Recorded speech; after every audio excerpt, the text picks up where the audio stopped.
తెలంగాణ రాష్ట్రంలో ప్రజా పాలన అందిస్తున్న సీఎం రేవంత్ రెడ్డి మంత్రివర్గ విస్తరణ చేపట్టి సమర్థవంతుడైన ప్రజా నాయకుడు కోమటిరెడ్డి రాజగోపాల్ రెడ్డికి మంత్రివర్గంలో స్థానం కల్పించేలా ఆశీర్వదించాలని కలియుగ దైవమైన శ్రీ వెంకటేశ్వర స్వామిని Telangana municipal chamber chairman Vemreddy Rajareddy వేడుకోవడం జరిగింది. గురువారం ఈ మేరకు కుటుంబ సభ్యులతో కలిసి కాలినడకన తిరుమలకు చేరుకుని దేవుని దర్శించుకుని ప్రార్థించడం జరిగింది. అనంతరం తిరుమలలో మీడియాతో ఆయన మాట్లాడుతూ తెలంగాణ రాష్ట్రంలో కాంగ్రెస్ అధికారంలోకి రావడానికి అసెంబ్లీ పార్లమెంట్ ఎన్నికల్లో బలమైన ముద్ర వేసిన కోమటిరెడ్డి రాజగోపాల్ రెడ్డికి మంత్రివర్గం సమీకరణాలు పేర కులాలు మతాలు బంధుత్వాలతో ప్రమేయం లేకుండా రాష్ట్ర మంత్రివర్గంలోకి తీసుకునేలా దీవించాలని దేవుని కోరారు.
ఓం నమో వెంకటేశాయ నమః.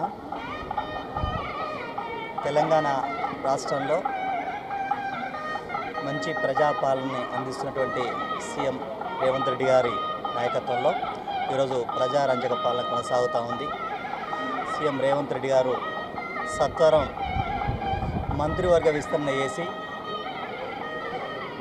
సమర్థవంతమైనటువంటి ప్రజానాయకుడు కోమటిరెడ్డి రాజగోపాల్ రెడ్డి గారిని మంత్రివర్గంలో తీసుకునేలా ఆశీర్వదించాలని కలియుగ దైవమైనటువంటి శ్రీ వెంకటేశ్వర స్వామిని వేడుకోవడం జరిగింది.